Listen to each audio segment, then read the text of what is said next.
Hey everyone, let's get straight to the core. In science, we're now seeing that everything that we think of as reality is a big infinite field of vibrating quantum energy. Now, quantum in layman's terms means very small increments into which many forms of energy are divided. Thus, we can see that everything is made up of vibrating molecules, and those molecules are made up of atoms, also vibrating.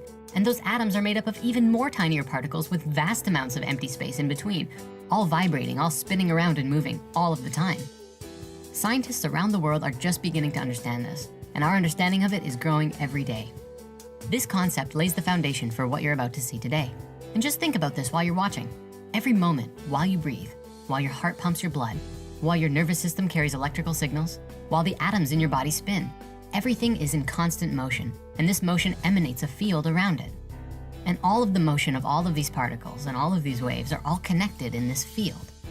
Even something that appears dead or inanimate, such as a crystal or a dead rat, once you reach a certain level, there are countless particles moving in waves constantly through this seemingly non-living thing. This moving field concept, it has had many names over the aeons. Names including the source field, the unified field pertaining to the unified field theory. We've heard the God source consciousness field, which is kind of way off in that new age left field. But in the end, we've decided that for the sake of brevity and to keep it simple, for now we're just gonna call it the field. It's all semantics anyways. Before we begin, we are honored to give a very special thanks to both David Wilcock for his mind, his heart, and his book, The Source Field Investigations, as well as Lynn McTaggart for her spirit, her wisdom, and her book, The Field. Both texts are cited regularly during this video and comprise much of and much more of the research that we are presenting to you today. Now, this topic opens the doors to so many topics, including zero-point energy, pyramid power, or people who practice energy work directly in order to facilitate healing. But before we can get there, we have to back up and ask the very first question. What is the field?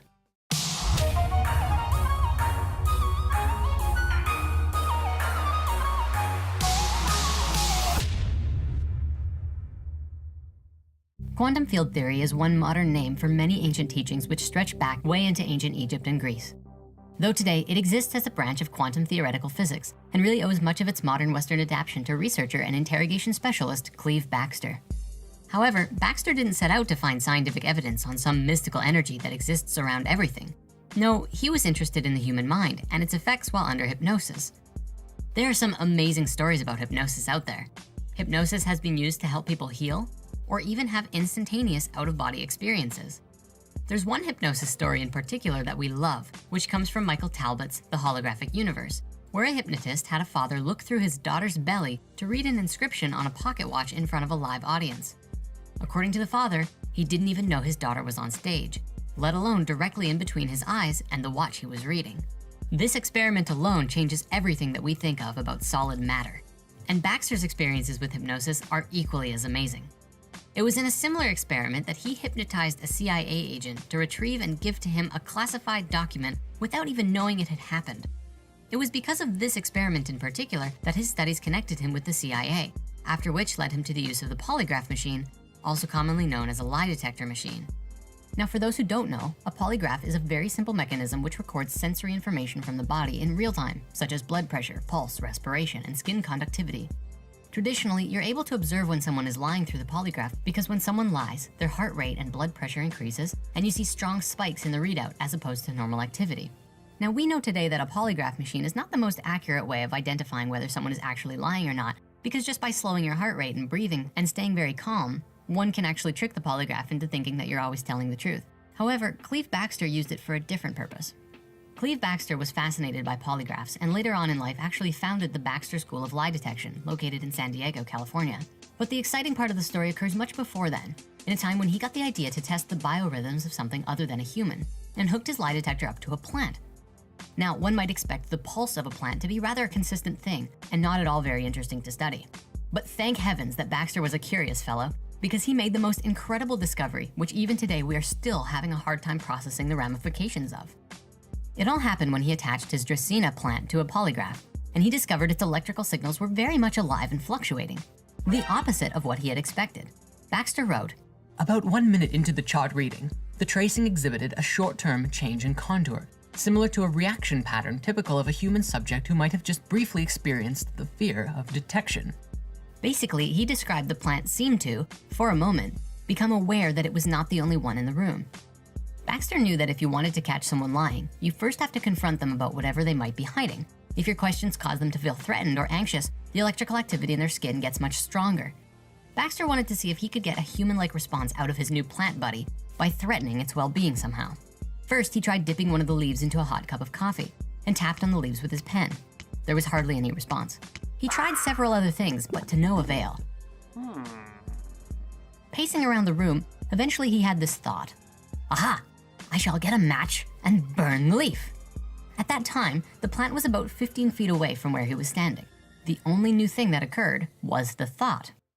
The very moment the imagery of burning that leaf entered into Baxter's mind, the polygraph recording pen moved rapidly to the top of the chart. No words were spoken, no touching of the plant, no lighting of matches, just clear intention to burn the leaf. The plant recording showed dramatic excitement, as if very afraid. Baxter then recorded the following statement. I must state that on February 2nd, 1966, at 13 minutes, 55 seconds into that chart recording, my whole consciousness changed. I then thought, gee, it's as though this plant just read my mind. Baxter went into a flurry. He connected yogurt bacteria, ordinary unfertilized chicken eggs from his refrigerator, and even live human cells to his polygraph, and continued to get stunning results. Consistently, what he found over and over was that every living thing is intimately attuned to its environment. When any stress, suffering, or death occurs, all the life forms in the surrounding area have an immediate electrical response, as if they all share the pain. Baxter wanted to make sure that the information that was passed to and from his mind to the plant was not done through known electromagnetic frequencies, such as microwaves or radio waves. So he continued testing on various living things, and he had his test subjects contained in Faraday cages to block electrical signals, and then later using a state-of-the-art shielded room. And still he was able to prove that there was no detectable connections between the subject and still get the response. What's even more amazing, he found out that it would work regardless of distance. He did one notable test with NASA astronaut Dr. Brian O'Leary in 1988, who served on the faculties of Cornell University, California Institute of Technology, the University of California, and Princeton University. Baxter took a saliva sample from O'Leary, who then left for the San Diego airport to fly to Phoenix, Arizona, some 300 miles away. They synchronized watches, and then Dr. O'Leary's saliva cells were monitored in the lab the entire time. These cells were only able to stay alive for 10 to 12 hours, but still, Baxter was able to detect spikes in the activity of O'Leary's cells when O'Leary nearly missed his flight, as the plane took off, and again as it landed, and when O'Leary's son failed to meet him at the airport. His own mind was broadcasting waves of information that were being picked up by his living cells in a lab 300 miles away, as if they were still inside of his mouth. The effect works just as well if the cells are kept in a shielded room, again proving that the signals are not being transmitted by any form of electromagnetic energy. This field phenomenon was starting to call attention from all over the world. Since then, there have been many more scientists and researchers who have dedicated their lives to studying this work, and their countless findings are enough to have created quite a substantial impact in the scientific community, which is not an easy feat, mind you. Yet still, somehow the mainstream media doesn't like talking about these things and view field theory as somewhat a black box topic, and there are some common guesses as to why that is. Of course, this is the likely point that the skeptics will jump out of the woodwork and say, it's not a conspiracy, it's just been debunked. And as we've looked at this is what we've found. When someone does an experiment, their own thoughts and intentions have an effect on the outcome of the experiment too, including the intention to disprove it. And so, the scientists observing the experiments, even if they're on the other side of a shielded room, still affect the experiment. The Mythbusters actually demonstrated this perfectly. However, in their follow-up tests with an EEG, they found no effect at all, leading them to believe that the myth was busted. What they didn't consider, however, was that their very mental presence around the experiment was far greater than the energy of, say, the catapulted eggs. And thus there was no reaction from the Dracaena because it was tuned to the individuals who were paying such close attention to it, regardless of electromagnetic shielding. This is typical across the board in repeat experiments which profess to disprove the effect.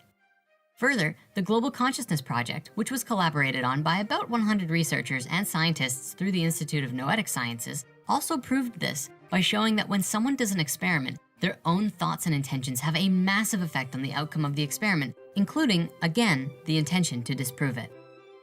And so that classic saying, whether you think you can or you can't, either way you're correct, is now truer than ever.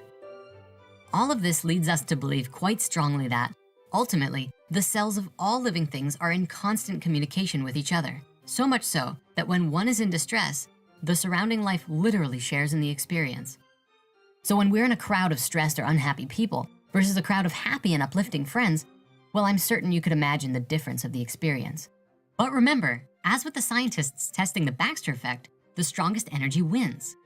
If you're around unhappy people, but you choose to be in such a great mood regardless, you will in turn uplift them. Now, taking it even further, Backster looked at food and realized that one of his plants would respond in stress when he was eating. He found that the consciousness of all of the plants were so actively aware of their fellow companion being eaten that they exhibited signs of fear. This takes the whole being conscious of what you eat phenomenon to a whole nother level. So what can we actually eat without causing harm to anything? Backster's tests actually have also found the answer to this question. He discovered that if you were to think and feel extreme gratitude for whatever it was that you were about to eat, sending love for all of the people and those involved to bring it together to make this dish for you, and even the earth itself for growing all of the food, was key. Expressing thanks and blessings before you eat it or cook your food significantly reduces all signs of distress in the food itself and thereby in the surrounding field as well. Backster said it was as though the food would then accept its role in your life as nourishment for your body and then essentially surrenders itself to this destiny willingly. Amazing, isn't it? And this is just the tip of the iceberg. We haven't even gotten started yet. So stay tuned and see you next time.